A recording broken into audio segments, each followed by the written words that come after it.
Bueno, le quiero dar las gracias primero a los expositores. Bienvenidos y buenos días al licenciado Publio de Gracia, Betty Andrade, Klaus Bieberrach, José Luis Galíndez y Raúl Zambrano, quienes nos acompañan el día de hoy para desarrollar uno de los temas más importantes del momento, pues, ¿no? Así que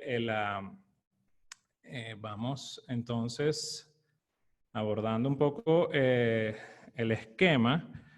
Como bien han recibido todos su información vía email, vía redes sociales y todo lo que se han podido registrar, el tema de hoy de economía digital nos interesó porque obviamente es una de las cosas más relevantes que está sucediendo en el mundo tributario.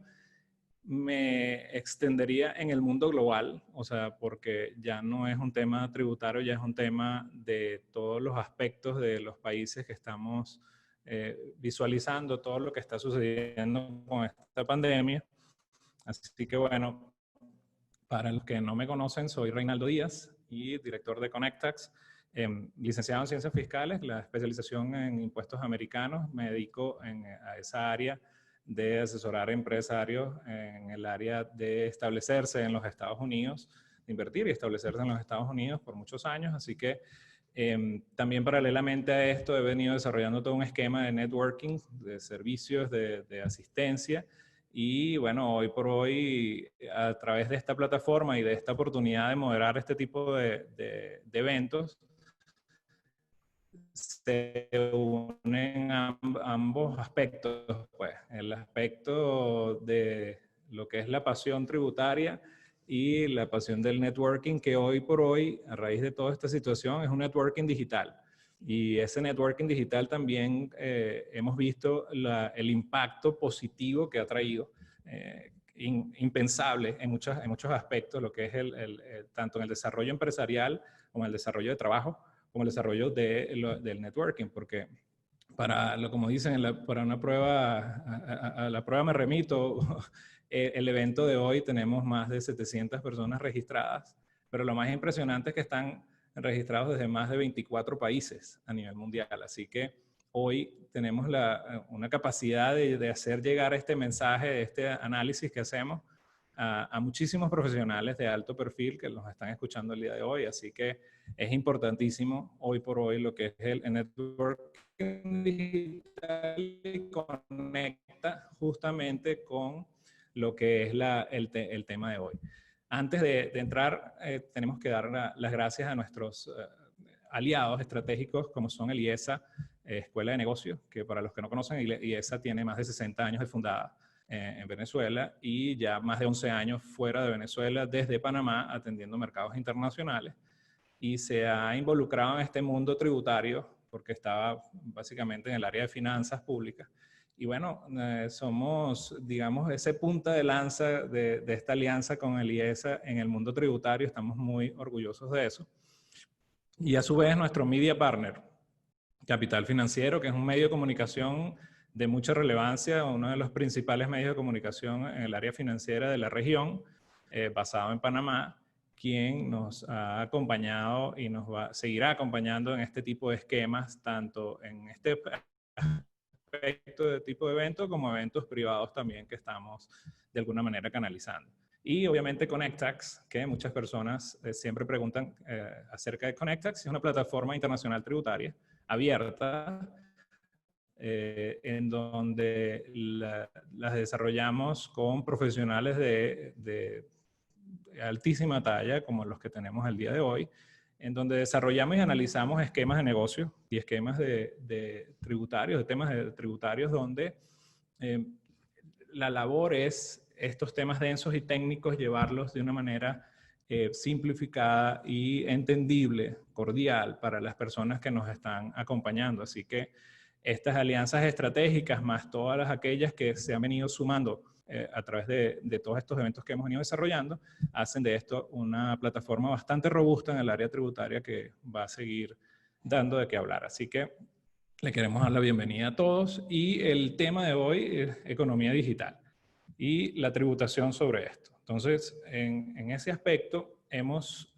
realizado una agenda donde vamos a ver un entorno global de lo que es la situación acerca del tema de lo que llamamos el Digital Tax.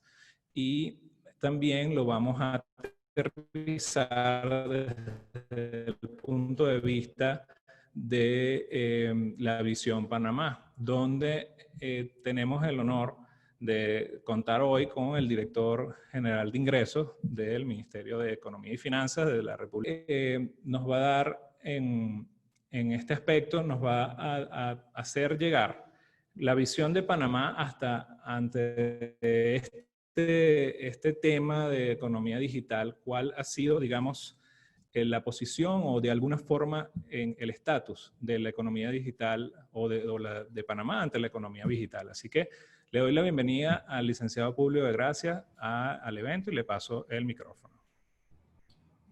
Muchas gracias por la invitación. De verdad me siento muy agradecido y privilegiado de participar en este panel de prestigiosos tributaristas y, por ejemplo, contar con Carlos Claus, que lo conozco desde las faenas universitarias, de verdad, y a todos los demás para que avancemos en esto. Mira, el tema de la economía digital nos llegó y lo pensamos de alguna manera discutir con tiempo, ¿no? Debido a que hay que reconocer que no es una economía tradicional, es una economía que se tiene que ver en los diferentes tipos de economía digital que tenemos. Entonces, la pandemia definitivamente nos ha revolcado desde el punto de vista de las tomas de decisiones o quizás apurado a ver este tema un poco más rápidamente. Pero también hay que reconocer que es una situación que tenemos que verla con cabeza bastante tibia, debido a que también hay una realidad global donde se discute el tema de la economía digital, donde hay actores tanto técnicos como políticos que son importantes tomar en cuenta. Por ejemplo, el tema de la discusión que pasa en Europa relacionada con la llamada en España tasa Google y cómo los Estados Unidos, por ejemplo, también protege de alguna manera a sus protagonistas relacionados con la economía digital, nos obliga no solamente a verlo desde un punto de vista técnico, sino también desde un punto de vista político y adicional considerando la realidad producto de la pandemia y post-pandemia. Por lo que es importante como administración tributaria atender diferentes realidades, pero principalmente también garantizando un campo nivelado, porque como hemos hablado acá con diferentes actores de la economía tradicional, por llamarla así, también sienten que la economía digital viene a ser un jugador que no está cumpliendo con las reglas que ellos cumplen. Por ejemplo, en varias ocasiones me he reunido con la Cámara de Comercio de Panamá, donde nos invitan como administración tributaria a atender el tema, ya que, por ejemplo, una tienda de electrodomésticos o de tecnología ubicada en un centro comercial en el área de la ciudad de Panamá paga un arrendamiento, paga una planilla, paga y cumple con sus obligaciones tributarias, mientras hay otras dentro de la economía digital que están compitiendo muy probablemente de una manera, por llamar así, con un campo nivelado no igual. Lo que nosotros acá en la Administración Tributaria estamos impulsando o estudiando principalmente es dos vías. Una vía en reconocer y atender el tema internacional, de ser protagonistas en el tema global. Por eso digo, el tema de verlo con cabeza tibia. Por eso en el mes de diciembre participamos conjunto con otros administradores tributarios por invitación del BID, del Banco Mundial y del CIAT en una jornada en Washington, donde pudimos conocer cómo iba avanzando la discusión con los amigos de la OCDE. Y, por ejemplo, nosotros hemos planteado y estamos trabajando, por ejemplo, con Raúl prontamente, en que Panamá pueda ser un modelo o más bien un plan piloto de las reglas globales que vamos a establecer o se va a establecer en relación con la economía digital. Porque también hay que reconocer que tampoco es justo para una empresa que está domiciliada en un país que pague más impuestos de los que pagan otras. Entonces, nos impulsa o nos obliga a hacer una discusión bastante amplia, tomando las realidades en todos los sentidos. Por eso, en esa primera etapa, nosotros, Dios mediante, Raúl, quizás puedas a ver lo que hemos conversado y lo que el ministro Alexander le gustaría es que Panamá pueda convertirse o pueda participar en ese plan piloto de esas herramientas que van a ser puestas en ejecución en esas reglas globales que se están discutiendo. Y segundo, el tema también de que dentro de nuestra norma actual vigente podamos involucrar a los actores de la economía digital de una manera dentro de una seguridad jurídica, tomando en cuenta la situación del cumplimiento de que están obligadas este tipo de plataformas o este tipo de economía.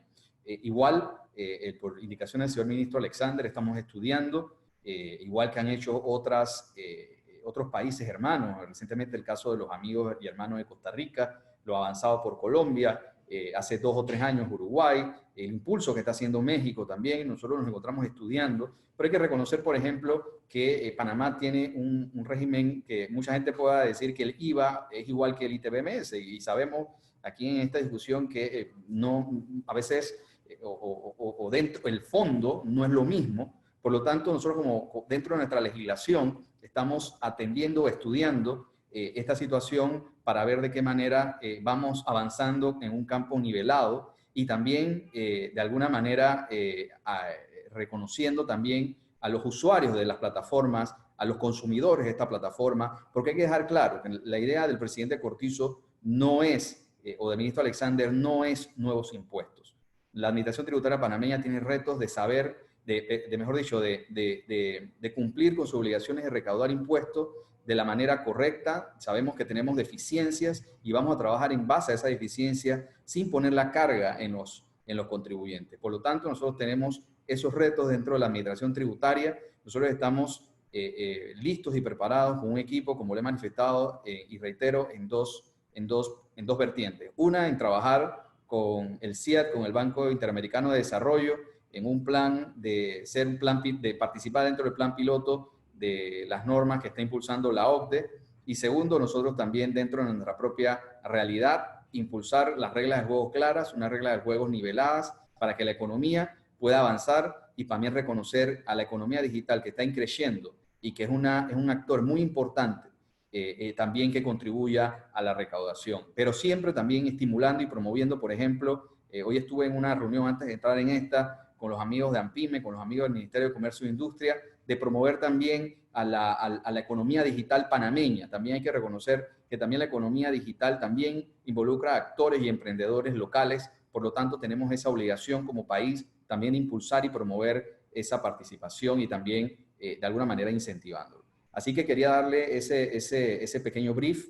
Si me preguntan a mí si tenemos algo claro en este momento, nos encontramos en ese proceso de laboratorio de ideas, porque nosotros sí, reitero, somos de mente de que debemos atender esto como cabeza tibia, pero también reconociendo que la pandemia nos ha obligado a atender estos temas lo más pronto posible, pero reconociendo la realidad global, reconociendo los protagonistas de las importantes empresas internacionales, porque aquí en Panamá queremos seguir disfrutando de los servicios de estas nuevas empresas tecnológicas, de esta nueva economía, pero también garantizando las reglas de juego claras para todos en un campo nivelado. Así que quería dejar ese mensaje.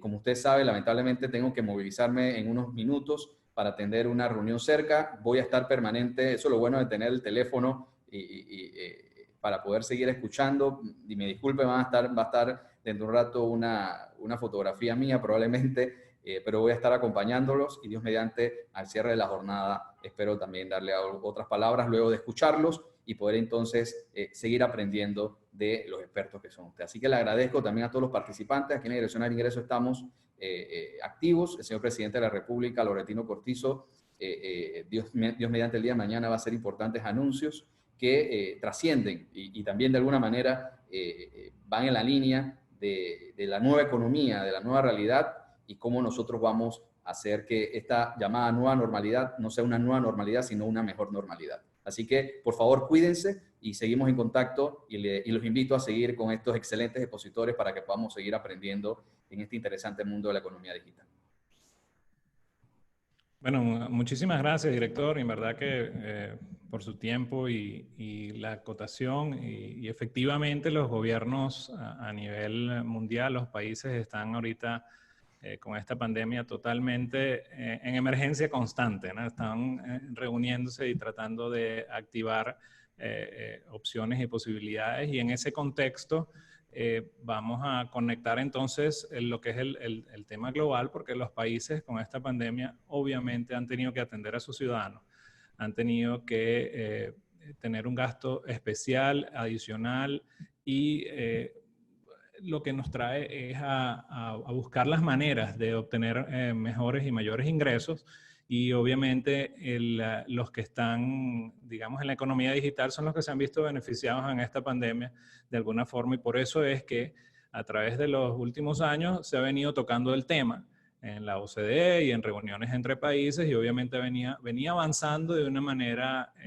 digamos, a su ritmo, pues, ¿no? Y esto ha puesto un pie en el acelerador, por lo cual tanto los analistas como los investigadores, como los directivos de gobierno, las dirigencias están encima de este tema, por lo cual trajimos en el análisis y quisimos involucrar a la doctora Betty Andrade Rodríguez, que es investigadora asociada del IEBF, que es el instituto más importante en el área tributaria a nivel mundial, en donde están siempre involucrados en todo este tema de análisis e investigación. Y un poco de Betty es abogado summa cum laude egresada de la Universidad Católica Andrés Bello, especializada en Derecho Tributario, y doctora en Ciencias en la Universidad Central de Venezuela.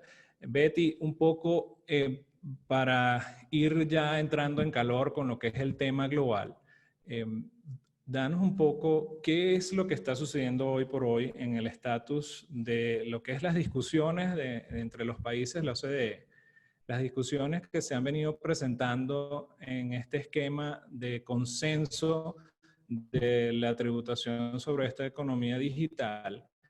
Un poco, sé que has venido trabajando durante estos años, pero ha cambiado totalmente en el 2020, o por lo menos se ha acelerado, así que quisiéramos escuchar de tu parte cuál es este entorno global y dónde estamos posicionados actualmente. Sí, gracias, Reinaldo. Sí, en efecto, la situación ha cambiado mucho. Ya se venía trabajando, y vamos a hablar un poco de ellas, de varias propuestas de tributación de la economía digital, sobre todo por la OCDE, y lo que termina ocurriendo es que al llegar el 2020 tenemos unos ciertos intereses contradictorios, se podría decir encontrados.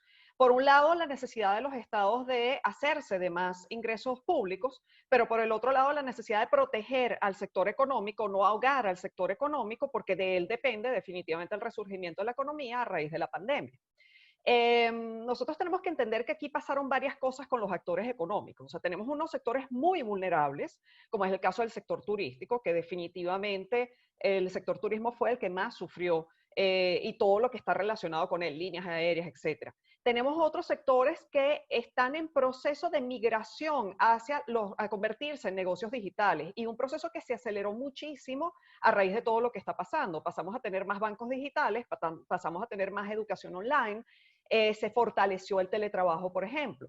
Y también tenemos otro sector que son las empresas de economía digital tradicionales que nosotros ya conocemos, que en general se ha afirmado que salieron fortalecidas de todo esto. ¿Y por qué? Bueno, porque empresas como, y no es que nos vayan a cortar la transmisión en este momento por mi comentario, pero empresas como Zoom, por ejemplo, se están viendo muy favorecidas con lo que está ocurriendo. ¿Por qué? Porque las personas que antes se comunicaban de otra forma ahora están usando este tipo de recursos y tienen que hacer los pagos correspondientes para poderlos utilizar a raíz de la pandemia. ¿Qué significa eso? Que vemos que la economía se está comportando de forma muy distinta, y dentro de esto no podemos olvidarnos del otro actor, que es el gobierno, que dice: yo necesito más ingresos para poder paliar los efectos de la pandemia. Eso quiere decir entonces que hay distintas posiciones sobre si debe haber nuevos o mayores impuestos sobre la economía digital. Unos que consideran no puede haber. ¿Por qué? Porque tengo que cuidar a la gallina de los huevos de oro, porque yo tengo que entender que la economía digital, de la economía digital va a depender salir del agujero económico en el que estamos. Y ese grupo dice: vamos a crear nuevos impuestos sobre otras cosas, sobre actividades no queridas, como el impuesto a la emisión de carbonos, desechos plásticos, etc. Un segundo grupo que dice sí, y vamos a crear más medidas unilaterales, es decir, impuestos domésticos nacionales en cada país sobre la economía digital, Y vamos a crear también algo que se llama impuesto a las ganancias excedentarias, que vamos a tener oportunidad de hablar un poco de eso. O sea, vamos a atacar, entre comillas, a la economía digital, porque ahí es donde está la posibilidad de generar mayores ingresos para el Estado. Hay otro grupo que dice, sí, pero no. Es decir, ¿qué vamos a hacer? Vamos a acelerar las decisiones de los procesos que vienen en curso. Como nosotros ya comentamos, la OCDE viene trabajando en una serie de proyectos para tratar de regular la tributación de la economía digital, y entonces una de las propuestas es vamos a acelerar y vamos a tomar la decisión. Hacia allí apunta la OCDE. La OCDE dice que para final de este año tiene que haber una decisión sobre algo que no se ha logrado hacer en 5 años. Por demás está decirlo, porque tenemos ya 5 años andando con este proyecto y no se ha logrado acuerdo. Estados Unidos, ¿qué dice? Estados Unidos no está de acuerdo, dice que una decisión acelerada, no pensada, lo único que va a terminar haciendo es ahogando a ese sector económico que es el único que ha sobrevivido la pandemia.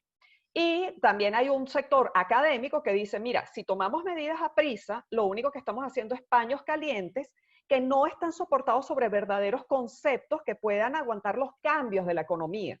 Porque si yo, por ejemplo, hago una norma que está diseñada pensando en Facebook, mañana surge otro modelo y ya la norma no sirve. Entonces es preferible esperar un poco para ver y hacer las cosas bien pensadas. Hay mucha gente que dice, si no toman la decisión, lo que va a pasar es que se van a seguir dictando medidas unilaterales. O sea, los distintos países van a seguir dictando sus propias normas, que es algo que no quiere la OCDE. ¿Y por qué no la quiere? Porque eso genera múltiple imposición. También entonces no podemos olvidar otra vez, el COVID-19 trajo una nueva realidad. Muchísimas personas están pasando una nueva forma de trabajar, que es el teletrabajo. Y el teletrabajo va a traer muchas dudas. El teletrabajo va a crear nuevas formas de establecimiento permanente. La OCDE ha dicho que no hasta ahora, porque dice que este teletrabajo es temporal y porque la casa del trabajador no está a disposición de la empresa. Pero ¿qué pasa cuando el modelo de negocios cambia y el teletrabajo se integre a la forma como tal de trabajar de las empresas? Y ya no pensemos solo en las empresas de economía digital tradicionales, sino en esta nueva forma que nos está arropando a todos. Tomando la idea entonces de qué dice la OCDE. Bueno, la OCDE básicamente ha hablado de 2 grandes pilares. Lo que llaman el pilar 1, que ellos pretenden que esté completo antes del fin del 2020, que ellos lo que dicen, palabras más, palabras menos, es que ahora los mercados, las jurisdicciones donde están los mercados van a tener derecho de recibir una parte de los ingresos asociados a la tributación de las actividades de economía digital. Al día de hoy, ¿cuál es el problema que tenemos? Bueno, al día de hoy normalmente la tributación de las rentas en general solo se hace en la residencia y en la fuente. Y se habla ahora de un nuevo concepto que es la creación de valor. Se graba donde se crea valor. Sin embargo, cuando nosotros vemos lo que dice la OCDE propone los mercados. La pregunta es si el mercado, es decir, el destino, es algo distinto a la fuente. Y yo creo que hay razones para pensar que es así. Si eso es así, pareciera que estamos metiendo nuevos actores en la ecuación. Y si estamos metiendo nuevos actores en la ecuación, la pregunta es, ¿vamos a lograr realmente un acuerdo? Todos los actores que quieren comer de esa misma torta, que es la renta de las empresas de economía digital, van a comerse el pedazo de torta que quieren y el tamaño que quieren. Y por eso es que en estas discusiones se habla de quiénes son los ganadores y perdedores, porque ya hemos reconocido que esta discusión pasó a ser más política que técnica. Y lo que se dice es que los grandes ganadores de lo que pase van a ser China y Estados Unidos, porque hay muchísimas empresas digitales chinas y americanas, pero también son mercados gigantes. Con lo cual, si se le atribuye la renta por el país de la residencia, por el de la fuente o por el del mercado, igual probablemente ellos terminen teniendo una porción más grande de la torta.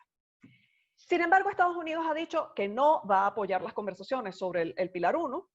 Hay información contradictoria porque recientemente la OCDE ha negado esa información. Mañana lo vamos a saber porque mañana ya empiezan las mesas de trabajo nuevamente sobre el tema del pilar 1.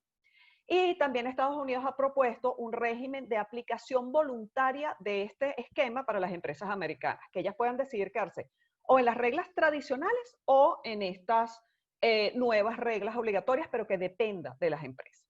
La opción de ampliar el establecimiento permanente, que es principalmente lo que propone la ONU, ha sido rechazada ya por la OCDE.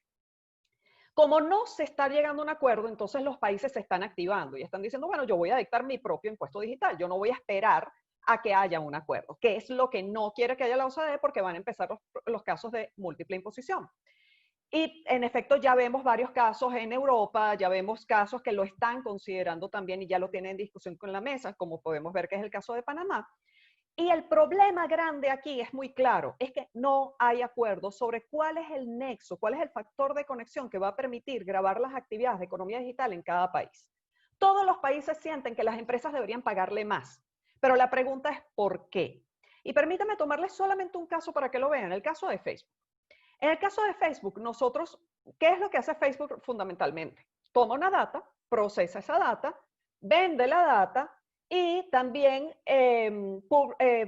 compra o espacios, vende, perdón, espacios de publicidad dentro de su página web que están hechos a la medida de los usuarios. O sea, de alguna manera se estudia al usuario y se le da la publicidad correspondiente a la medida de su usuario. ¿Qué quiere decir? Que nosotros aquí podríamos decir, mira, esas rentas se van a grabar donde se localiza el cliente, entendiendo que el cliente es la persona que contrató la publicidad o que compró la data. O donde se localizan los usuarios, es decir, las personas que están usando Facebook, viendo Facebook. O donde se exhibe la publicidad, que normalmente va a coincidir con el lugar de localización del usuario. O donde están los procesadores de la data como tal. De alguna manera esos servidores donde se está procesando la data, o donde está el equipo que toma la decisión de cuáles son los algoritmos que procesan la data. Todos ellos pueden reclamar jurisdicción. Y la pregunta es quién y la pregunta es cuánto. Y ahí es donde no hay acuerdo. Y como no tenemos acuerdo, por eso es que el riesgo de las medidas unilaterales puede terminar ahorcando la economía digital. Porque lo que puede pasar es que todo el mundo sienta que tiene derecho de pedir una porción y nadie sepa exactamente cuánto. Tal como nosotros lo decimos, Estados Unidos, ¿qué es lo que ha hecho? Ha reaccionado. Y el año pasado, en efecto, cuando Francia aprueba el impuesto a los servicios digitales, amenaza con imponerle tarifas punitivas sobre la importación de los productos provenientes de Francia por considerar que la práctica era injusta, era una práctica de comercio injusta y que dañaba los intereses americanos. En enero se llega a un acuerdo donde, mira, no hacemos nada. Ni Estados Unidos aplica estas tarifas punitivas, ni Francia aplica el impuesto a los servicios digitales en espera de una decisión por parte de la OCDE. Pero mientras tanto, ¿qué está pasando? Bueno, que Estados Unidos sigue abriendo investigaciones a nuevos países diciendo, si ustedes aprueban el impuesto a los servicios digitales, yo voy a ir contra ustedes porque yo siento que esto es un ataque a las empresas americanas, que son las grandes empresas multinacionales de la economía digital. Pasando entonces a otro tema, ¿qué es lo que ocurre? Tenemos el caso de los tributos sobre las ganancias excedentarias, que es lo que yo les dije. Un sector que ve, oye, pero es que hay gente que se está beneficiando muchísimo de esto que está pasando. Y de hecho, esta tesis viene de algunos profesores americanos, por demás decirlo. Que es, mientras un universo de personas están pasándola muy mal, hay un grupo de empresas que la están pasando muy bien. Es decir, que le están sacando provecho a la crisis y esos términos se están usando.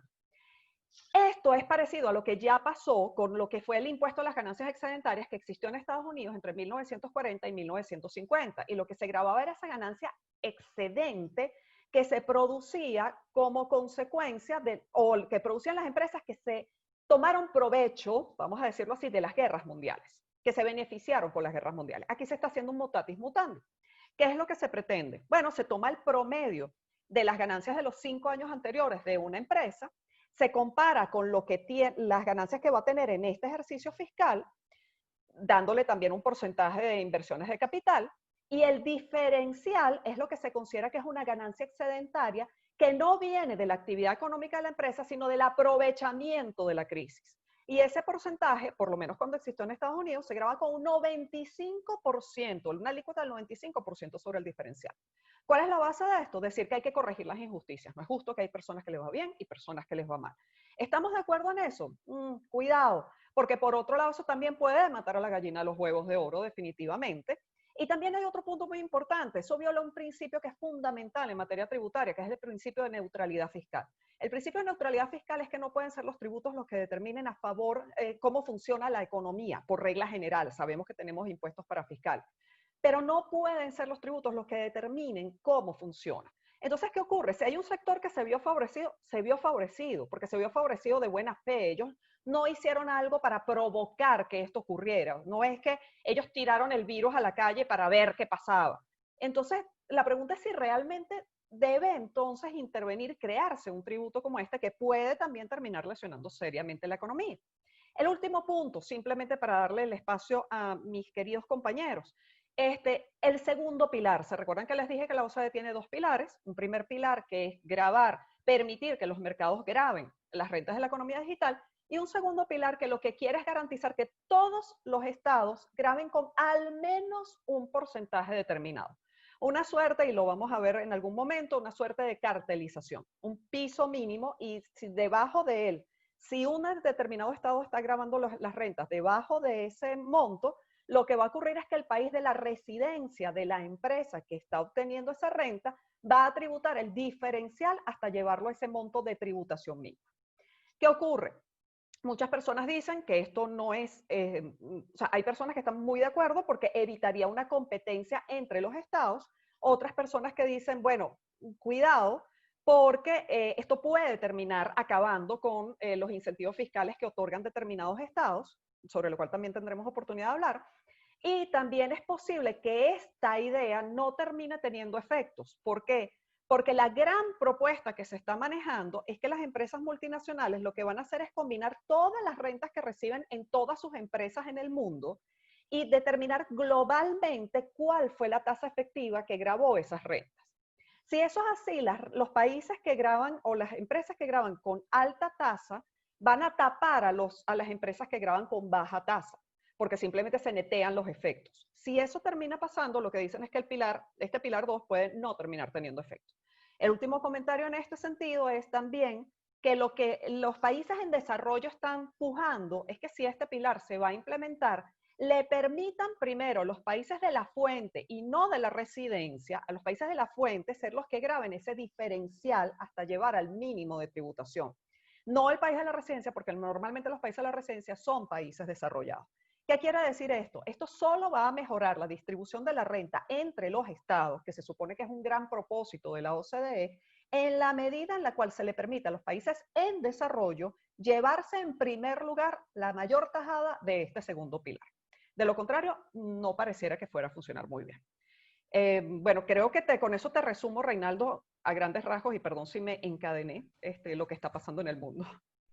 No, muchísimas gracias porque da efectivamente el entorno de la situación y nos conecta perfectamente con el doctor José Luis Galíndez, que bueno, lo voy a presentar un poco, que es PhD en la Universidad de París Dauphine y socio de Galíndez Medrano y Asociados, experto y con mucha experiencia por más de 15 años en el área de precios de transferencia, y justamente es uno de los temas relevantes de toda esta situación, porque según lo que estás planteando, Betty, aquí estamos hablando de que no solo el tema es importante, sino que está revolucionando todo el aspecto tributario, porque primero ponerse de acuerdo entre una familia es difícil, entre países más, pero ahora entre temas diversos tributarios, imagínense lo que nos puede tomar. Pero nuestra labor hoy es analizar lo que se está conversando y el efecto que eso traería, por lo cual, José Luis, quisiéramos que nos explicaras un poco más a fondo sobre el pilar 1. ¿Qué efectos puede traer eso y consecuencias, o lo que desde tu punto de vista de precio de transferencia o desde el punto de vista de doble de tratado, como tú lo visualices, qué pudiera estar impactando esta propuesta del pilar 1? Bueno, muchísimas gracias, Reinaldo. Betty, felicidades por tu presentación. Muy contento de participar con el director general de Ingresos de Panamá, Julio de Gracia, Raúl Zambrano del Centro Interamericano de Administraciones Tributarias, SAO y Close. Bueno, yo quisiera comenzando la problemática de la economía digital dentro del proyecto BEPS del OCDE. Nace en función que los modelos de negocios digitales en el 2013 al 2015 tenían ciertos problemas de erosión de la base imponible que ni se grababa ni en la residencia ni en la fuente. ¿Y por qué sucede esto? Por los problemas de identificación de la renta. Como ustedes sabrán, un elemento clave para la identificación de la renta es si es residente en una jurisdicción o tiene un establecimiento permanente. Y muchas veces estos modelos de negocio no cumplían estas dos premisas. Y para ello, la OCDE, dentro de su marco inclusivo, invitó al público interesado en general a discutir estas propuestas que se identificaron en tres factores clave. Uno es los intangibles de mercado. Entonces, Betty señalaba, por ejemplo, el caso de Facebook, donde existe publicidad a través de esa plataforma y donde se grababa esa publicidad era uno de los puntos a discutir por tanto los países OCDE como los países no OCDE. El otro tema que juega un factor importante, que bien Betty señalaba, que es presencia significativa, física significativa. En un momento se discutía dónde estaba el IP, dónde estaba la nube, y entra este nuevo concepto dentro de la filosofía de la tributación en general. Y bueno, para llegar al punto que decía Betty, que puede pasar muy bien con Estados Unidos y China, que es la jurisdicción del usuario. A partir de la jurisdicción del usuario empieza a haber un nuevo elemento, un nuevo factor de conexión a grabar. En función de eso, el OCDE llama a un consenso o llama a invitar al público en general a lo que se llama la propuesta unificada, que es el Pilar 1 o Pilar 1. ¿De qué trata este Pilar 1 y qué trata este Pilar 1? Primero, el nuevo nexo. ¿Qué quiere decir? Donde se encuentren los usuarios, o donde se encuentren las ventas de esos bienes o servicios, los estados van a poder gravar. Y esto cambia de manera significativa todo lo que hemos llevado en los últimos 100 años de la tributación. Porque yo les señalaba a ustedes, solamente se podía grabar en el estado de la residencia o en el estado de la fuente a través de un establecimiento permanente. Entonces, partimos que la jurisdicción basada en el usuario va a poder grabar. ¿Qué quiere decir? Si un usuario en América Latina compra un bien o graba un servicio que se está prestando desde afuera, tanto Panamá, Costa Rica y México van a poder grabar, aunque no tenga un establecimiento permanente o base fija, como señalaba Betty, en esa manera, ¿no? Ahora, muy bien, una vez que nosotros tengamos ese nuevo nexo de atribución, nosotros vamos a asignar la utilidad. Entonces, dentro del consenso y la doctrina internacional, habían dos elementos que eran yo no diría fácil, pero era el elemento que permitía grabar la utilidad. Una eran las reglas de precio de transferencia. Entonces, ahora muy bien, una vez asignada la utilidad, que en función de las funciones activos de riesgo o entidad separada, nosotros vemos dentro de la propuesta del enfoque unificado de los OCDE, que ellos hablaron 3 montos, partimos desde una base, que son las actividades rutinarias. A través de ese importe rutinario, nosotros vamos a establecer el monto que todavía está por definir de los OCDE, que es cuál de esas actividades rutinarias un estado procede a gravar. Después, el importe del nuevo nexo. El importe del nuevo nexo es que aquellas actividades no rutinarias, como pueden ser las actividades de mercadeo o las actividades de sinergia, cómo vamos a grabar dentro de los estados los aportes de cada una de esas jurisdicciones a esas actividades no rutinarias. Y para evitar los temas de doble imposición, existe el importe C, que es lo que se llama el ajuste correlativo, que este ajuste correlativo generalmente está considerado en los artículos 9, parágrafo 2 de los convenios de doble imposición, para evitar que exista el tema de doble imposición o el enfoque de estas medidas unilaterales realizadas realizadas por algunos países, como es la tax Google propuesta en España, o la tax Google propuesta en Francia, que definitivamente ha traído en un debate y una discusión política el tema de la economía digital. Y ahora, muy bien, ¿cuál es la importancia para América Latina estos aspectos? Bueno, en América Latina vemos países que todavía no existe lo que es renta mundial, sino es renta territorial, y solamente puede gravar aquellos hechos imponibles ocurridos en su territorio. Entonces queda en América Latina adecuar su sistema tributario bajo este pilar. ¿Cómo va a ser la recaudación? Que Raúl de eso le pudiese hablar más adelante. El tema de los usuarios finales. ¿Cómo nosotros nos preguntamos y caemos en una discusión? El usuario final es dónde paga la tarjeta de crédito. ¿Qué pasaría yo que soy residente en Panamá y pago con una tarjeta de los Estados Unidos? ¿Dónde quedaría grabado esa utilidad? Y sobre todo nosotros vemos los temas de precio de transferencia. Estoy viendo los minutos, tengo 5:47. ¿Cómo queda el principio de plena competencia? El principio de plena competencia ha funcionado muy bien en estas jurisdicciones. Yo sí creo que para los temas de actividades rutinarias, el principio de plena competencia funciona bien. Y hay un elemento que yo no abordé en la introducción. Nosotros, Frida Medrano y mi persona, nosotros hicimos comentarios en la consulta pública del OCDE, nosotros tuvimos en París, en esta discusión, uno de los elementos que cómo se defina la propuesta del Pilar 1, eso creo que Betty también lo decía, va a trascender más allá de los modelos digitales, porque también otros modelos de negocio que no son digitales, a pesar de que a través del COVID los modelos de negocio se van a acelerar, también las jurisdicciones del usuario y de otros modelos de negocio van a permitir grabar esas jurisdicciones, esos modelos que no están ahorita grabados. Yo con esto quisiera finalizar, Reinaldo, para darle el pase a mis otros colegas. Muchísimas gracias por su tiempo, ¿no?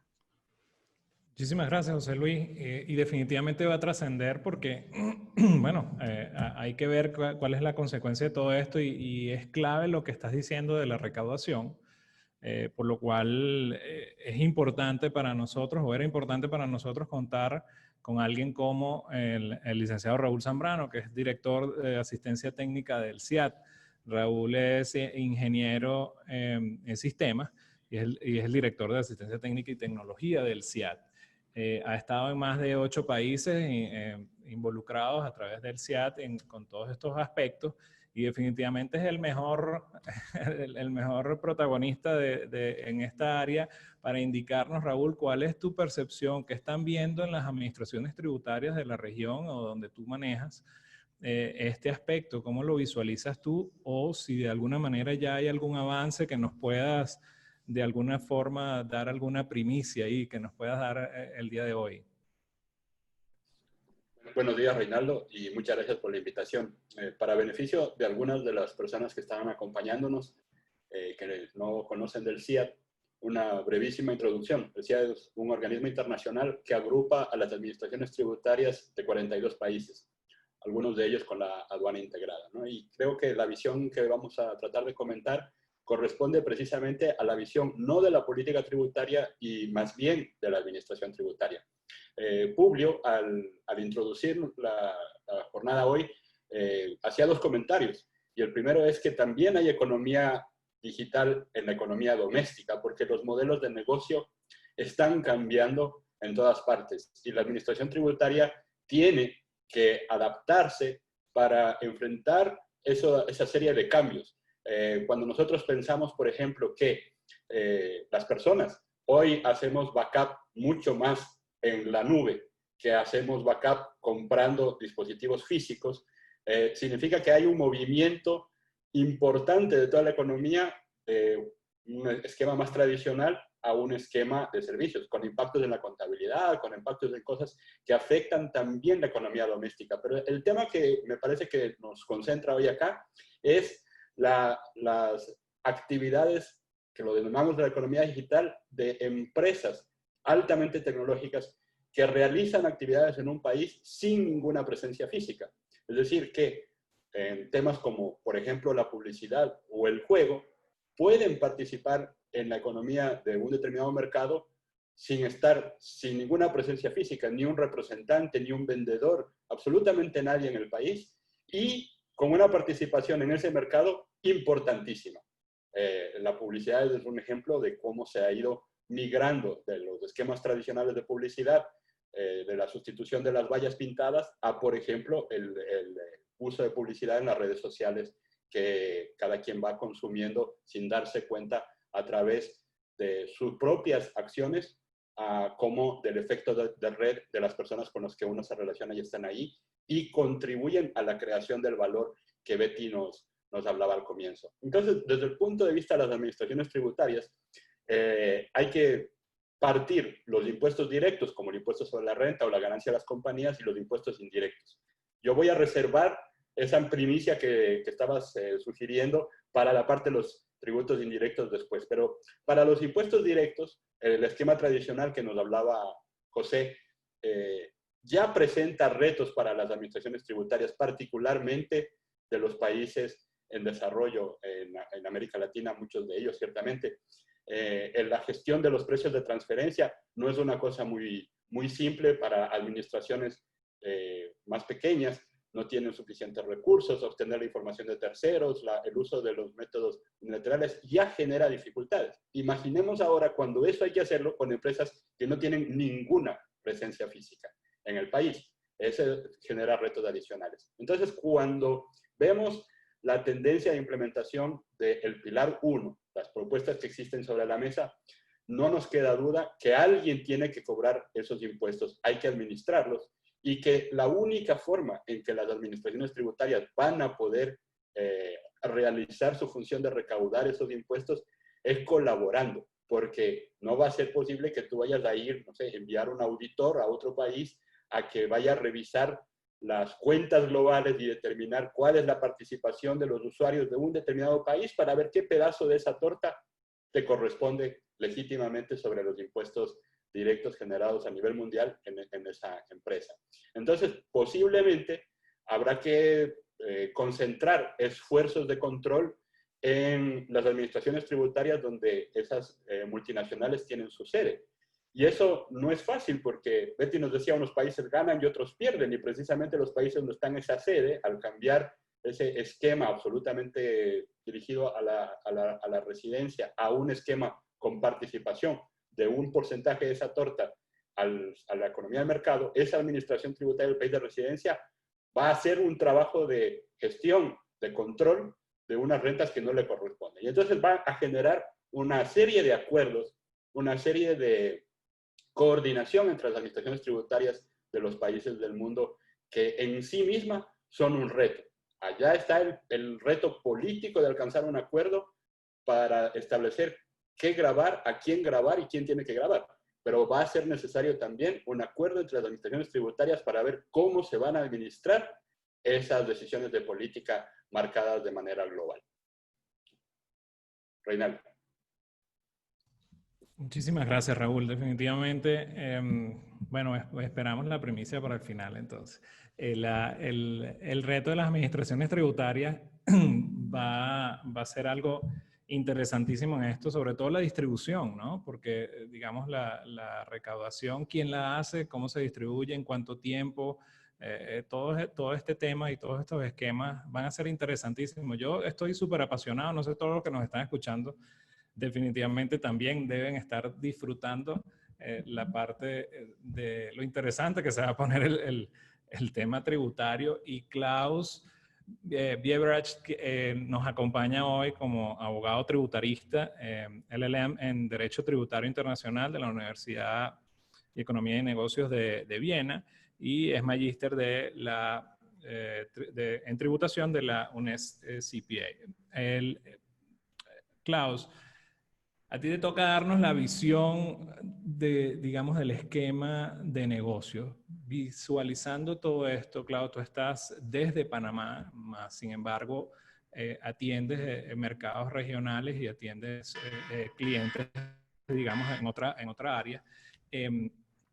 ¿Cómo percibes tú que todas estas planificaciones que se han venido realizando y que todos estos esquemas de negocios, cómo lo ves que pudieran estar afectando o impactando, no afectando, impactando, sea positivo, sea negativo, todo este aspecto que hemos venido tocando hasta los momentos en el Pilar 1 y todo lo que ha venido hablando Betty y Raúl? Sí, gracias. Mira, yo quiero darle la vuelta un poquito a la discusión. Hemos estado conversando mucho de cómo grabarlos a ellos, pero pongámonos también en los zapatos de si yo quiero desarrollar un emprendimiento, qué significan estas medidas que están desarrollando, ¿no? Y veo en el chat unas conversaciones muy interesantes, unos cuestionamientos que se nota que hay bastante reflexión, pero entonces sentémonos un momento en la silla de un director o de una empresa que quiere crear un negocio y que súbitamente entonces está tratando de expandirse en un mercado que normalmente empieza interno, de acuerdo con unas normas muy preestablecidas para su propio país y que las conoce, pero la economía digital está muy apalancada en multiplicidad o multiplicar muchas veces una transacción que genera un pequeño utilidad. Entonces, millones de veces una pequeña utilidad genera un gran negocio que podemos controlarlo de una manera bastante eficiente si es un negocio local, pero un mercado de un par de millones de habitantes o de 10 millones de habitantes se queda corto muy rápido frente al crecimiento de un negocio digital que no está atado a tener que construir un nuevo edificio, tener que capacitar mucha gente. Entonces tenemos que abordar este problema de manera rápida. Cuando Betty decía, a la OCDE no le interesa que tengamos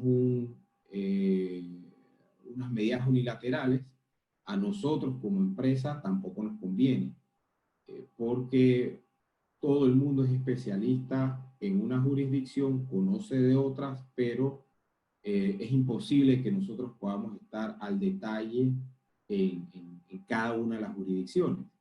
Y por eso entonces tomar medidas disimilares entre un país y otro, lo que puede generar es que haya una ralentización del desarrollo de la economía digital.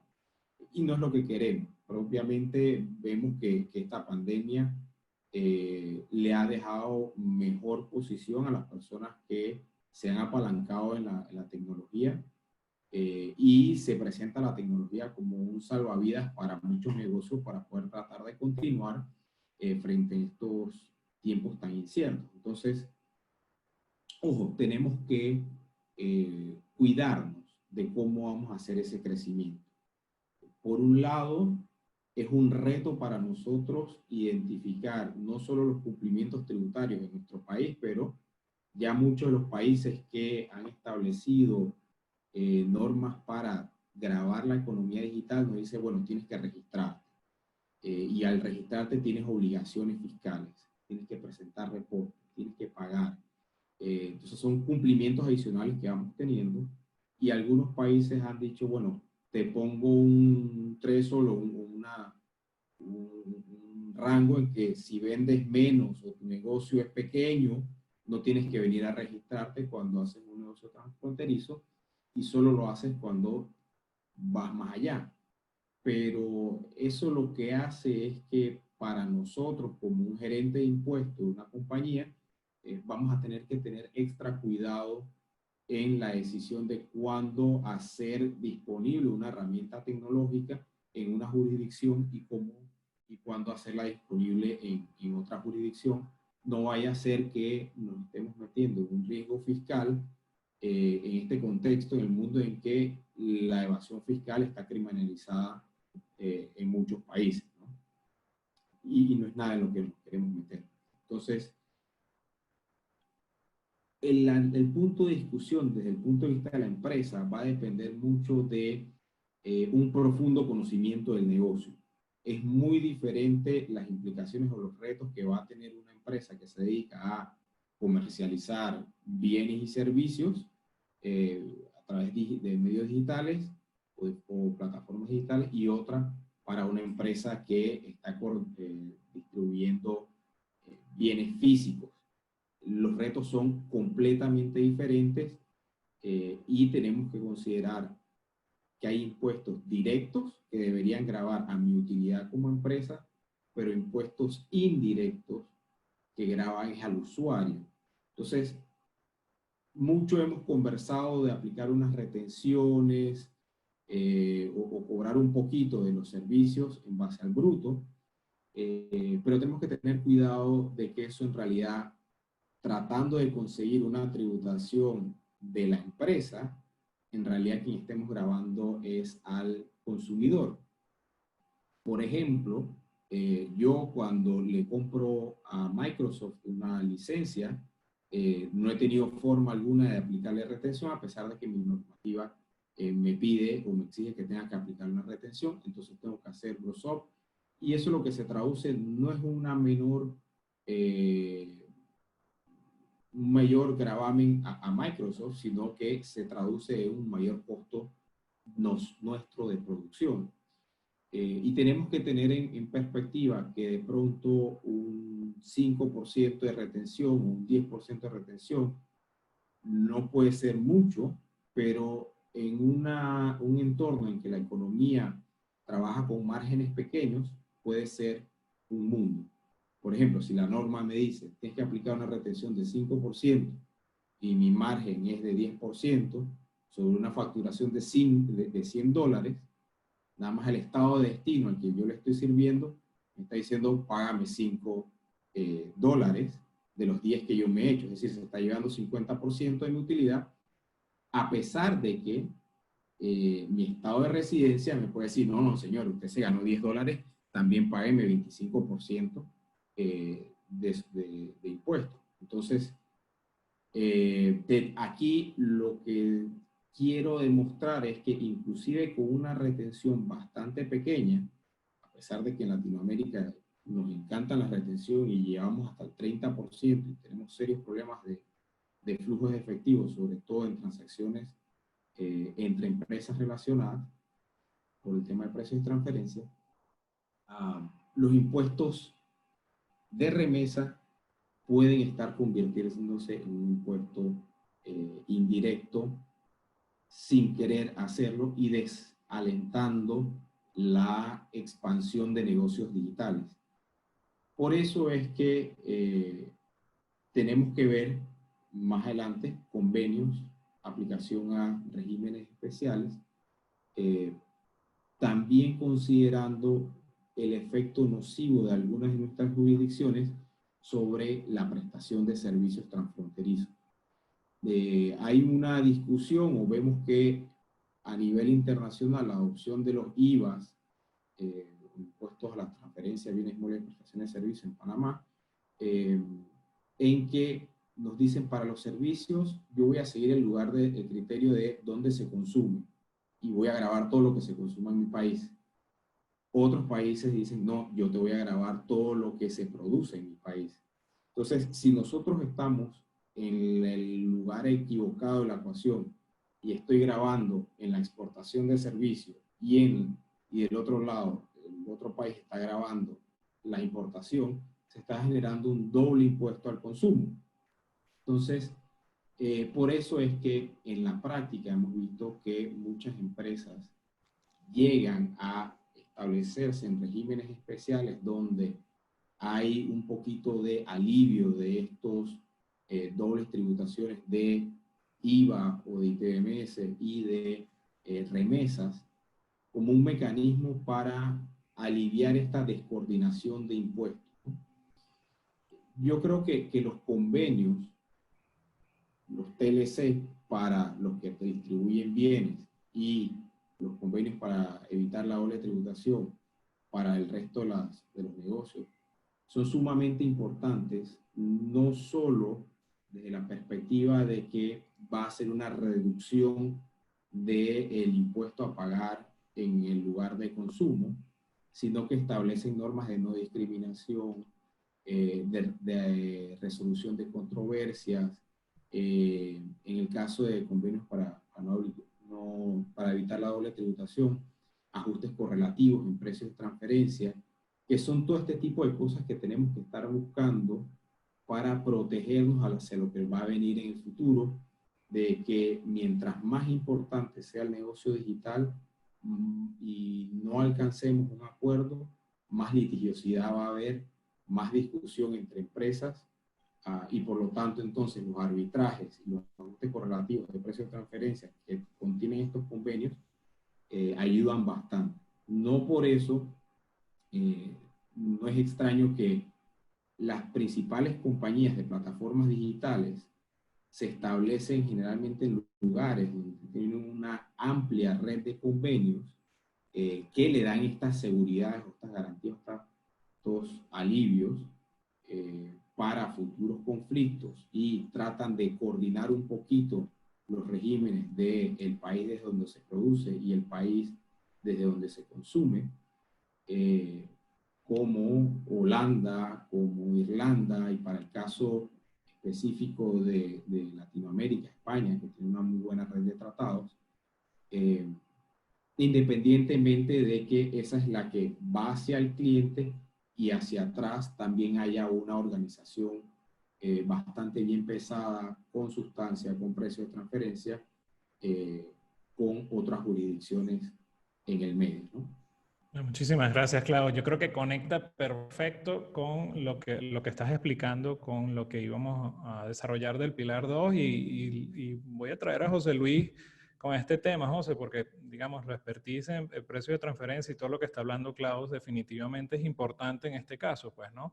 Lo que dijo Betty del Pilar 2, de lo que se está desarrollando, ciertamente, quizás la inclinación es que tome más valor el Pilar 1, pero ¿qué tenemos, qué visualizas en el Pilar 2 de importancia, conectando un poco con lo que dijo Klaus, lo que dijo Betty y, obviamente, Raúl? Bueno, voy a tratar de ser breve. Gracias, Reinaldo. Muy buena tu exposición, Klaus. Nosotros tenemos que ver el Pilar 2 como una medida antielusiva, bastante, por llamarlo de un modo decirlo, agresiva, porque es una propuesta global contra la erosión de la base imponible, que se llama el denominado GloVe, que busca de cierta manera, y voy a ser bastante breve para darle espacio a mis otros colegas, buscar una tasa mínima global para aquellas empresas que han creado los modelos de negocios digitales y han creado estructuras que algunos estados pudiesen considerarlo como elusivas o evasivas. Entonces, partiendo de ahí, de una tasa mínima global, que a veces en este contexto vemos que las grandes empresas digitales tienen hasta tasas efectivas que pudiesen llegar a cero, viene un tema de revisión que cuando no existe un mínimo global, existe un riesgo de deducción. Entonces aquí vemos, es uno de los puntos más graves o más graves para algunas empresas, de lo que señalaba Betty. Si un estado no grava ese ingreso mínimo, entonces para la otra jurisdicción no va a poder ser deducible. Entonces hay un elemento aquí bastante interesante.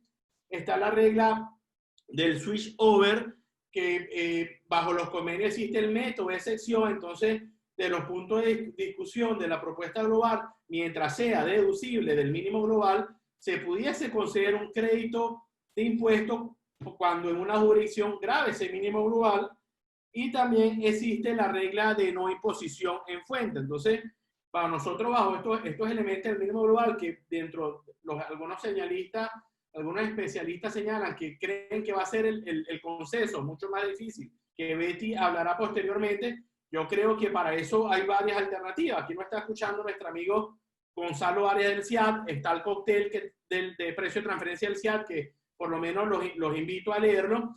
Y lo importante en todo esto, como señalaba Klaus, esto tiene varias consecuencias. Tiene consecuencias desde el punto de vista en la modificación de los convenios tributarios a través del MLI. Tiene consecuencias, como señalaba Raúl hace un rato.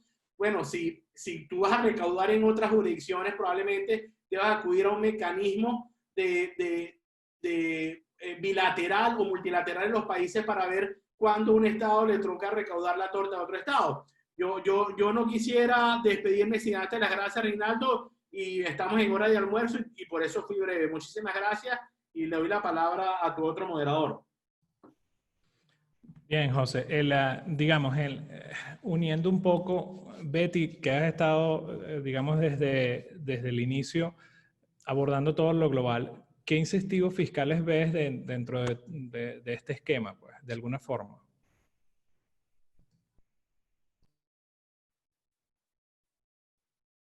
Sí, ahora sí, creo que sí. Muy brevemente, ¿cuál es el problema que nosotros tenemos aquí? Y este problema es mucho más grave hoy en día después de la crisis del COVID-19. Piensen en lo siguiente, muchísimos estados están diciendo que para permitir que su economía se recupere, van a tenerle que dar una serie de incentivos fiscales a sus empresas. Van a tenerle que dictar exenciones, rebajas de impuestos, reducciones, etcétera. Lo cual quiere decir que las tasas de impuesto definitiva probablemente bajen mucho.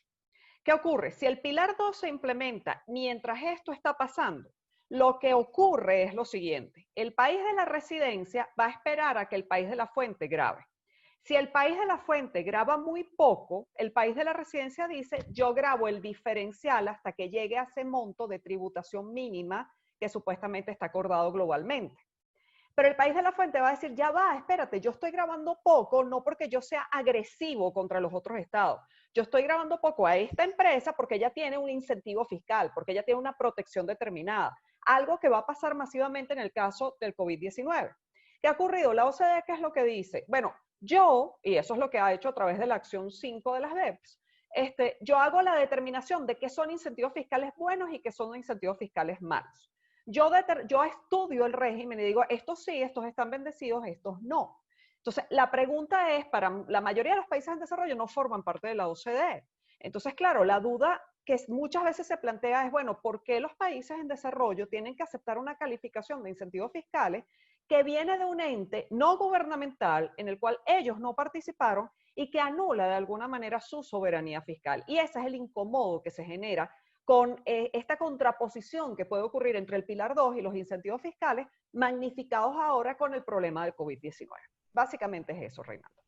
Wow, o sea, se complica todo el asunto porque tienes toda la razón. Y claro, hemos venido hablando digamos, impuestos sobre la renta. Pues todo lo que hemos venido tocando y todo lo que se ha venido discutiendo es impuestos sobre la renta. Y dejamos al final el tema de los impuestos indirectos y Raúl quería de alguna manera abordar ciertas cosas porque son dos criterios, pues, o quizás tenemos que sacarlo completamente del juego, lo que es impuestos sobre la renta, para evitar todos estos inconvenientes de los tratados de doble imposición, no tocar el impuesto a las ventas, crear una tasa específica netamente. Raúl, ¿qué piensas entonces? Gracias, Reinaldo. Antes de tocar el tema de los impuestos indirectos, un pequeñísimo comentario sobre el Pilar 2.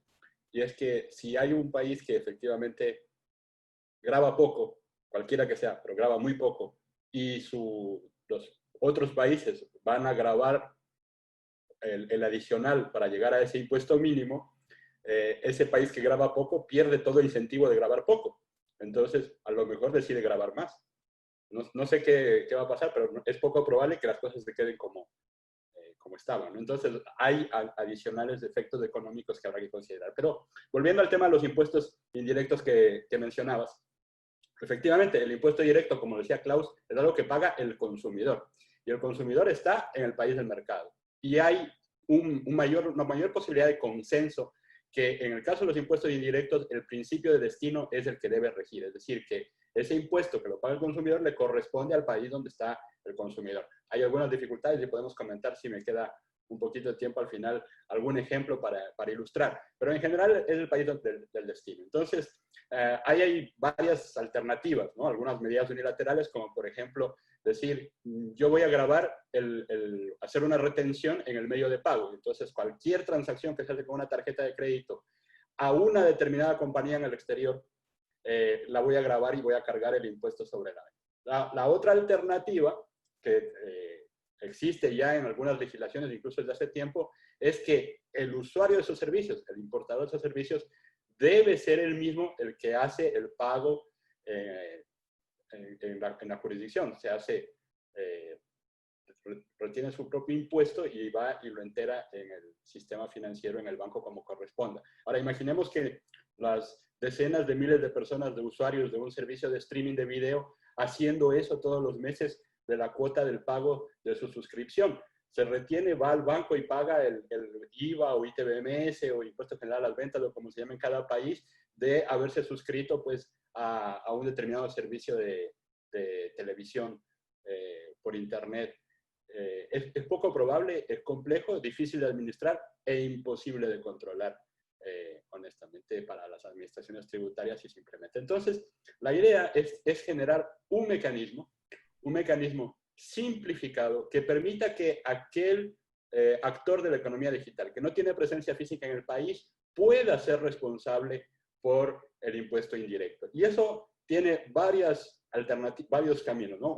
Por un lado está el tema jurídico, legal, hay que darle viabilidad para que se pueda, por ejemplo, inscribir de manera simplificada. Nuestras regulaciones establecen o buscan que quien se inscribe en el registro de contribuyentes, o como se llama en cada país, tiene que cumplir una serie de características. En algunos casos, recibir una inspección física para ver si existe físicamente o si cumple con las normas de bomberos o cualquier otra cosa. Entonces, esos mecanismos no están diseñados para quienes operan desde fuera y sin presencia física. Entonces, hay que crear las condiciones para que eso sea así. Y ese campo, nosotros, ya esto viene la premisa de la que nos hablaba el director, tenemos un proyecto con la OECD, el Banco Mundial, el BID y el CIAT, de desarrollar un conjunto de un toolkit, una guía de herramientas que permitan a un país crear las condiciones jurídicas, administrativas y demás para permitir precisamente cobrar los impuestos indirectos desde el exterior de empresas que realizan operaciones sin presencia física, con una inscripción simplificada, con mecanismos expeditos para poder cumplir con esa norma. Y por otro lado, nosotros en el CIAT, con apoyo de la cooperación noruega, estamos desarrollando una herramienta del software dirigida fundamentalmente a países más chicos, a administraciones tributarias más chicas, que les permita gestionar esa posibilidad sin tener que venir, por ejemplo, a registrarse en el país donde se presta la opción. Esa herramienta que estaría disponible para los países que deseen utilizarla, esa herramienta permitirá actuar desde el exterior, sea operando en la nube o sea instalándola en el data center de la Administración Tributaria Particular, que tiene interesantes ventajas para los países porque les permite pues rápidamente, sin tener que hacer desarrollos propios, acceder a estos nuevos recursos, muy importante en este momento de la pandemia, pero también pensamos para las empresas del sector privado que pueden tener una misma interfaz para interactuar con más de un país de la misma forma, en lugar de tener que tratar pues con N plataformas, N mecanismos, uno que tiene es utilizado estándar para más de un país con una misma interfaz, con unos mismos criterios. Y para construir ese software, un país que va a actuar como piloto es precisamente la administración panameña. Entonces estamos muy contentos, creo que es la premisa que el director Publio nos quería comentar. Es un esfuerzo interesante para el país porque busca evidentemente obtener recursos de las operaciones que de otra manera no estarían difícilmente siendo recaudadas, pero también porque lo marca a Panamá en un punto muy interesante en el contexto internacional. Entonces, te voy a robar un minuto más para comentar algunas de las dificultades que vemos con ese tema del destino. Estamos aquí todos en una conferencia, en un webinar, conectados de varios países. Me parece que más de 20 países tenemos en la presencia física, pero imaginemos que este webinar los asistentes lo hubieran tenido que pagar. Ellos, por la naturaleza, probablemente sería un servicio que debería ser grabado con un impuesto indirecto. La pregunta es, si no buscamos un mecanismo sencillo, ¿quién y cómo lo graba? Si eso se paga con tarjeta de crédito, tal vez dices, bueno, si yo aplico de manera generalizada un impuesto que se recoge en los pagos al exterior, lo puedo grabar ahí. Pero si se paga por PayPal, ¿cómo determina si esto es educación y está exento en un país o si no es educación? Si es un webinar de cualquier otro tipo, como, no sé, una obra de teatro que la estamos pasando en vivo. Y si pagamos con bitcoins u otra moneda cifrada, el mecanismo de retención se complica mucho. Y incluso la idea de que, esto lo debería hacer la plataforma del servicio sobre el que estamos conectados la que debería cobrar, pero ¿realmente es así? ¿Sería esa plataforma la encargada de cobrar esas entradas o podría ser que sea un servicio de tercero al que cuando tú cobras y vendes esa entrada y realizas la transferencia, le envías el enlace para conectarnos? Son situaciones todavía no resueltas enteramente que establecen dudas para todos y particularmente para las administraciones tributarias. Así que tenemos periodos muy interesantes por delante de retos, pero también de oportunidades. Gracias, Reinaldo. Oye, excelente ejemplo, Raúl, porque definitivamente es increíble. Para llevar a cabo este evento se ve muy fácil, pero yo por lo menos utilizo entre 8 y 9 plataformas del mundo digital, desde lo que es, bueno, no se cobró hoy, pero digamos, si tocáramos el tema de cobro, peor, pues, porque efectivamente lo que tú dices son 22 países. Estaba leyendo que Colombia está diciendo que, bueno, si vas a hacer algo así, tienes que usar una tarjeta de crédito local colombiana. Entonces, bueno, ciertos países ya están tomando las decisiones, pero imagínense todo lo que conlleva hacer este evento. Y como les digo, he tocado Facebook, Constant Contact, LinkedIn, Instagram, páginas web, tengo 2 páginas web, o sea, de todo. Hemos tocado y cada uno se lleva una porción. Así que nos queda muy poco tiempo para, digamos, terminar una conclusión. Y Klaus nos puede dar, digamos, un aspecto. Klaus, te voy a tocar la campanita, porque nos queda muy poquito tiempo, pero sí quisiera tomar unas 4 o 5 preguntas que nos han venido llegando durante el evento. Y Klaus, el cierre de lo que está diciendo Raúl, ¿cómo lo visualizas entonces, ya que tú te pusiste del lado de los emprendedores, empresarios y, digamos, de la planificación desde el punto de vista de asesoría privada? ¿Qué entonces impresión te da este segundo aspecto? Mira, Raúl lo simplificó bastante, pero en realidad en cada una de las redes que tú dijiste puede haber un servidor en un país que no sabemos dónde está y puede tener 2 o 3 redundancias en otro país y cada país va a querer lo suyo. O qué tal si los usuarios entran por un VPN y entonces enmascaran la entrada por otro lugar. Y por esta multiplicidad de problemas que tenemos para determinar qué es la fuente, es que el criterio de fuente es tan complejo y es más sencillo, o el que tiene más facilidad para cobrar el impuesto de manera justa es es el país de la residencia. Y por eso es que Betty decía al principio, oye, ¿será que esto se trata de un tema de incorporar, darle prevalencia a la fuente, o es que es un nuevo criterio de atribución de ingreso o factor de conexión de ingreso al país? Como quiera que sea, como empresarios nos tenemos que proteger o ser muy conscientes de qué es lo que vamos a hacer ante la ausencia de un criterio definitivo. Y lo que quisiera hacer énfasis es en la sustancia. Muchos países ofrecen muchos regímenes especiales para aliviar el IVA, para no cobrar impuestos, para dar crédito, pero tenemos que tener mucho cuidado porque el tema de lograr una tributación mínima no solo se le está enfocando en que cada uno de los países cobre algo, sino que si un país no cobra algo, otro puede cobrar en nombre de él, vía un CFC o norma de transparencia fiscal, que dice que el accionista puede tributar inmediatamente como si hubiera sido ingreso del periodo, un ingreso de la subsidiaria, aunque no lo haya distribuido, si se cumplen algunos requisitos, ¿no? Entonces, lo que sí vemos es que hay una tendencia global a respetar mucho la soberanía tributaria siempre y cuando esté asociado a un no abuso que podemos apalancarlo en sustancia, en tener gente, tener equipo, tener personas que toman decisiones.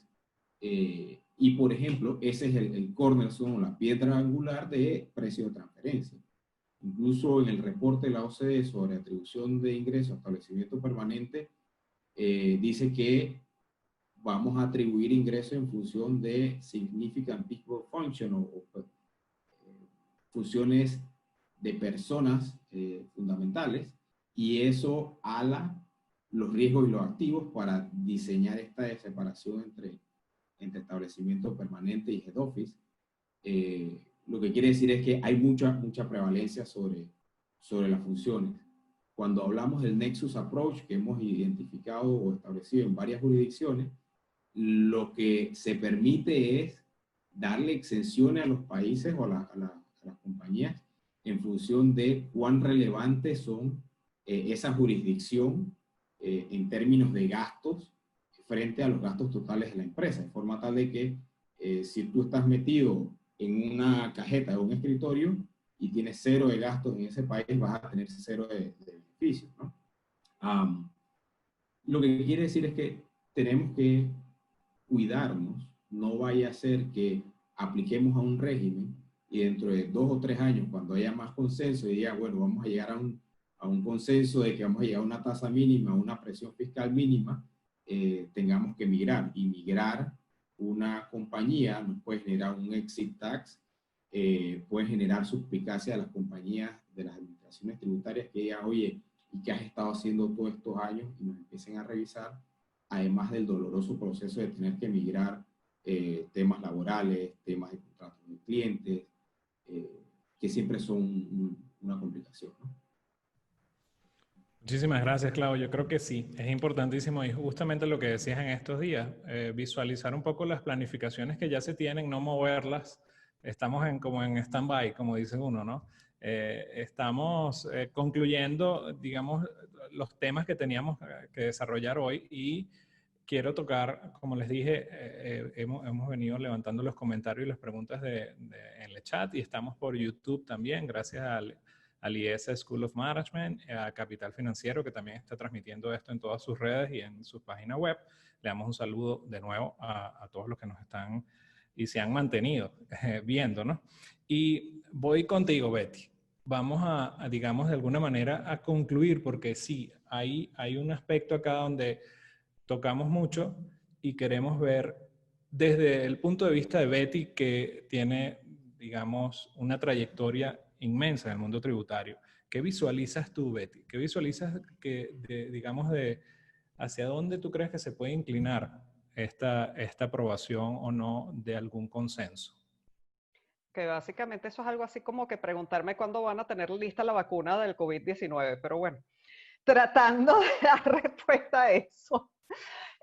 Mira, la verdad que algo que yo he pensado, y bueno, de hecho también he discutido mucho con Carlos Huefe, mi esposo, es que realmente todo pareciera que va a llevar a que lo que va a ocurrir es, no va a haber consenso, en mi opinión. Los estados van a adoptar medidas unilaterales. Y el problema va a ser que como no hay acuerdo sobre el nexo, el caso que había dicho de, unos dicen que son los usuarios, otros dicen que es lugar de localización del servidor, otros dicen que, y etcétera, etcétera, lo que va a ocurrir es que va a haber muchos casos de múltiple imposición. Lamentablemente eso es lo que yo estoy previendo. Evidentemente esto solamente se va a paliar en la medida en la que se logre convencer que estas medidas unilaterales, estos impuestos de servicios digitales, sí entran dentro del caso del artículo 2 de los convenios para evitar la doble tributación. Es decir, que este impuesto a los servicios digitales queda amparado por los convenios para evitar la doble imposición. Eso va a ser lo único que va a poder parar este problema, por lo menos como yo lo veo. Al día de hoy, la mayoría de los estados están diciendo que esto no es un impuesto que pueda estar en el marco de esos convenios, porque son impuestos indirectos. Yo, perdón, pero en la forma como ellos están concebidos como una forma realmente de gravar la renta. Lo que pasa es que es una renta presunta a través del ingreso bruto. Por lo cual yo creo que es un poco un disfraz decir que este impuesto de servicios digital no es un impuesto directo que debería entrar en el marco de los convenios.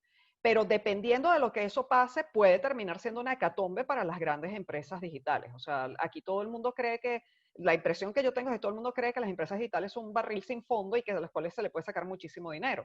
Pero a ver, esa masificación de los servicios es importante, también a la cual hacía el comentario Klaus. Y definitivamente una tributación justa, pero adecuada, moderada, va a ser importante para que la digitalización pueda seguir su curso, más todavía en la época post-pandemia, porque yo estoy segura que esta digitalización llegó para quedarse. Bien, gracias, Betty. José Luis, hilando un poco acá, nos explicaste el pilar 1, el pilar 2, y en base a los comentarios también en tu expertise de precios de transferencia y desde el punto de vista no solo de asesor privado, sino asesor de gobierno, como lo has desarrollado durante tu vida. ¿Qué tanta importancia tiene hoy por hoy entonces o qué quedaría en el tema de los precios de transferencia digamos, de las empresas que están en crecimiento y que están ahorita en el área digital o en el área bancaria, en el área financiera, todo este revuelo que estamos observando hoy por hoy? Gracias, Reinaldo. Excelente pregunta. Mira, como dice Pascal Saltamán, el principio de plena competencia ha funcionado bien, sobre todo para actividades rutinarias. En América Latina vemos muy bien evaluamos muy bien las actividades de distribución, los esquemas de riesgo reducido. El tema principalmente de precio de transferencia y todo el tema de la tributación es el tema de los intangibles. Y por eso el pilar juega un rol fundamental. Cuando no existen actividades no rutinarias, ahí ya pensamos evaluar cómo asignamos la atribución de renta en función de los riesgos que tienen las entidades. Yo creo que el principio de plena competencia se mantiene muy bien. Como decía Klaus, el principio de plena competencia va en función a la sustancia. Los esquemas de documentación de precio de transferencia, el archivo maestro, el archivo local van a ser clave para la época post-COVID y quisiera cerrar con este comentario especial que un gran público viene del sector bancario. Tanto la industria extractiva y la industria financiera se van a seguir llevando bajo el principio de plena competencia y el ámbito de aplicación del Pilar One, excepto el extractivo y el sector financiero van a seguir. Entonces yo creo que alineado muy bien, me gustó el tema de Klaus, el tema del Nexus va a ser clave para saber dónde vamos a tributar. Y donde exista sustancia va a haber tributación, donde no exista sustancia va a haber no doble deducción y va a haber no doble imposición. Gracias, Reinaldo. Raúl, contigo, porque la pregunta de Klaus va a ser el cierre estrella de todo este tema. Raúl, hablaste de esta primicia del sistema de Panamá y, digamos, también de la iniciativa del BID y todos los que nombraste que están participando en la creación de estos sistemas para los países más pequeños. No entiendo por qué nada más para los países más pequeños, porque, digamos, yo lo visualizaría en un entorno general, pero bueno, quizás me lo puedes aclarar. Pero, digamos, el impacto para Panamá, ¿cuál sería? Digamos, desde el punto de vista del llamamiento de inversiones extranjeras. Sí, muchas gracias. Recuerda que lo que habíamos mencionado está en el contexto de la imposición indirecta, del caso de Panamá, del ITBMS. Es decir, el ITBMS que se deja de pagar por contratar una publicidad, por consumir un servicio de streaming de video, por contratar un curso de cocina en línea, por contratar un servicio de hospedaje de datos en un centro de datos que está en el exterior. O sea, todos son actividades que estarían grabadas, deberían estar grabadas con el ITBMS y que el Estado panameño no está cobrando. Entonces, acceder a esto significan recursos de la imposición indirecta, que tiene menos discusión que todo eso que ya estaban manifestando, la posible falta de consenso que Betty visualiza sobre la imposición directa, problema político serio que se va a enfrentar en el mundo, porque al final hay ganadores y perdedores, y el que va a perder, pues no quiere perder, y el que va a ganar quiere ganar un poquito más. Entonces, esa situación es verdad. Pero en los impuestos al consumo, en el impuesto indirecto, tal vez hay menos dificultad política, no dificultad técnica. Y por eso quería hacer un comentario sobre algo que tú mencionaste después de mi participación. Dice, hay países, por ejemplo, que van a decir, bueno, yo voy a exigir que se use una tarjeta de crédito local, o voy a exigir o voy a prohibir una determinada actividad económica, o voy a hacerlo algo. Pero, y pasémonos a un mundo que no tiene que ver con los impuestos, pero al que todos estamos acostumbrados, el tránsito. Dice, nosotros podemos poner una ley que dice, los semáforos en rojo no se pasan. Pero ¿qué ocurre si nadie controla esa ley? Si no te ponen jamás una multa porque no respetas los semáforos en rojo. Basta caminar en muchos de nuestros países en América Latina. Todos sabemos que no se debe andar por el hombro en una autopista, pero cuando hay un atascón, un tranque, un embotellamiento, como se llama en cada país, mucha gente va por la extrema. Siempre va a haber personas que no van a cumplir la ley solo porque está allá. Y ahí los estados tienen que buscar, de alguna manera, dar cumplimiento a la ley. Y en eso, y quiero terminar haciendo una reflexión sobre lo que decía Klaus. La tecnología cambia muy rápido, los modelos de negocio se adaptan a esos cambios tecnológicos y se van a hacerlo con mucha velocidad, se van a acelerar muchísimo. Las leyes hay que discutirlas en los congresos, hay que aprobarlas, hay que reglamentarlas y hay que volverlas operativas. Y es un proceso que no avanza a la misma velocidad. Entonces, tenemos la responsabilidad todos, la sociedad, el Estado, las administraciones tributarias, los políticos, de buscar soluciones que le den la justa contribución que todos necesitamos en los impuestos directos e indirectos, con una visión de un poquito más largo plazo. Excelente, Raúl. Muchísimas gracias. Y bueno, Klaus, quedó digamos, la pregunta final hacia ti. Betty comenzó la conversación con el tema de Estados Unidos y creo que también José Luis tocó un poco sobre esto. Medidas de retaliación. ¿Qué visualizas tú, digamos, desde un punto de vista de si se sigue avanzando con esto? ¿Crees tú que, no sé si te quedas con el tema de visualizarlo contra Panamá o cualquier otro país, digamos, de la región, pero ¿qué visualizarías tú en este aspecto de las medidas que pueda tomar Estados Unidos en este contexto?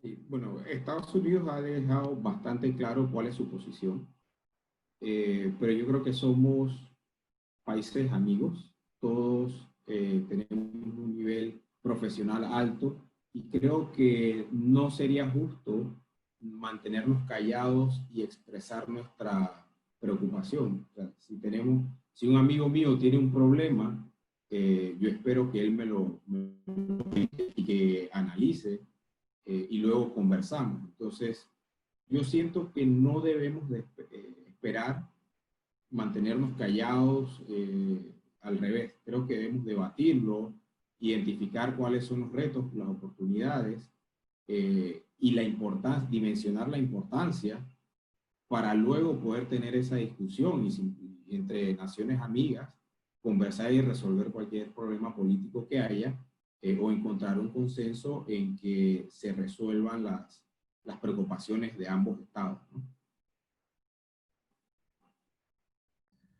Bien, yo creo que abordamos todos los temas de la agenda. Si hay alguno que quiera finalizar con algún comentario, tenemos 2 minutos para hacerlo. Si no, podemos ir cerrando. De mi parte, ¿No? sí he visto que hay muchas intervenciones empujando la discusión o tratando de ver el tema de retenciones. Me preocupa un poquito el tema de retenciones para dimensionarlo en el caso en que inclusive el pagador es una transacción en que ninguna de las dos personas están dentro del país. Por ejemplo, ¿qué hay si una publicitaria en Costa Rica compra un paquete de anuncios en Facebook y se lo vende a Panamá? Entonces, esa transacción o esa publicidad que estoy mercadeando y que puede que nunca llegue a Panamá vía una facturación directa a la compañía panameña, sino que se le mete a un producto que está generando una marca dentro de un país, luego el producto llega con la marca Panamá, no hay forma de atajarlo vía retención. Entonces creo que debemos repensarlas o ir más allá de ver solo los flujos de efectivo hacia afuera del país. Yo tenía una pregunta para complementar, Reinaldo, lo que entendí. Yo creo que hay que buscar un consenso que se llamaba perspectiva, como bien Betty lo nombró, el consenso en la tributación de la economía digital. Los modelos de negocio van a ser altamente digitales, inclusive Raúl en el blog del CIAT, las administraciones tributarias ahorita son digitales, existe una serie de servicios digitales. El tema de la factura electrónica yo creo que va a ser clave para todos estos modelos de negocio. Nosotros tenemos que entender que las medidas unilaterales van a agravar más la situación de la discusión que tú señalabas, que se está viendo ahorita entre Estados Unidos y Europa.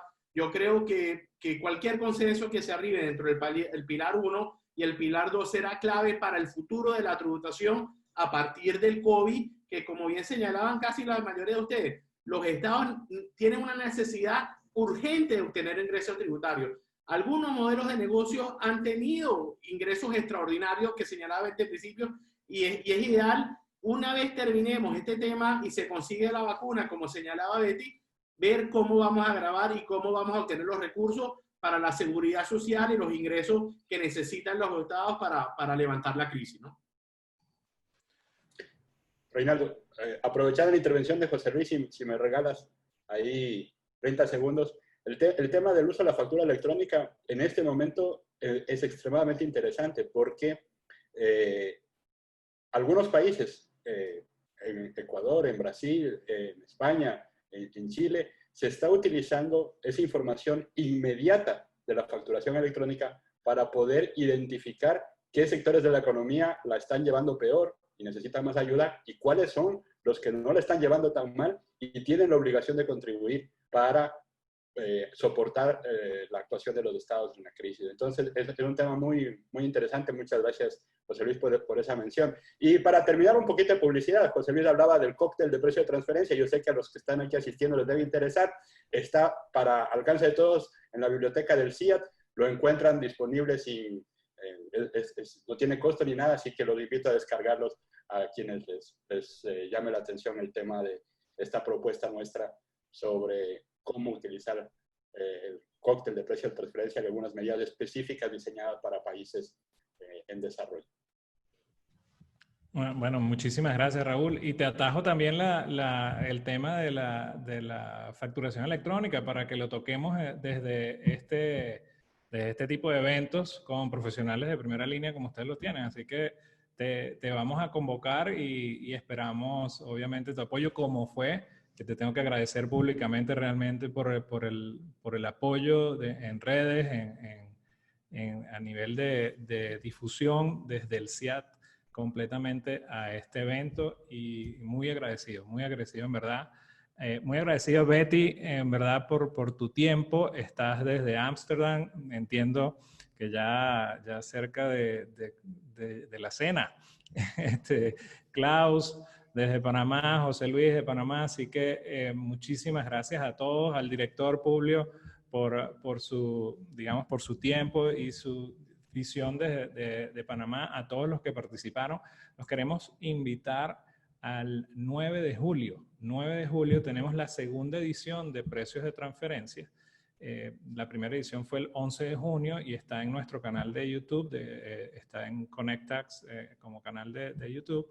Y ahí tenemos la primera edición. La segunda edición que vamos a desarrollar también este y otros temas de la economía digital y de documentación que quedaron pendientes de la primera edición. Así que el 9 de julio están convocados también, van a recibir la información vía email y por las redes sociales. Así que, bueno, será para la próxima oportunidad, y como si estuviéramos en un evento físicamente, todo el mundo se pararía a aplaudir, y también hay una costumbre de hacerse un selfie. Vamos a sonreírnos todos, que yo voy a hacer un screenshot. ¿Qué les parece? Ahora nos sonreímos y hacemos un screenshot del evento. Muchísimas gracias. Así que, bueno, cerramos acá la transmisión, y cualquier pregunta o duda, comentario que haya quedado pendiente, estamos por email, y obviamente acceso a toda la información que aquí tuvimos y de los expositores. Así que muchísimas gracias desde ConnectTax, a Liesa y a Capital Financiero también, y obviamente a todos los expositores. Nos veremos en la próxima, que es el 9 de julio. Feliz tarde.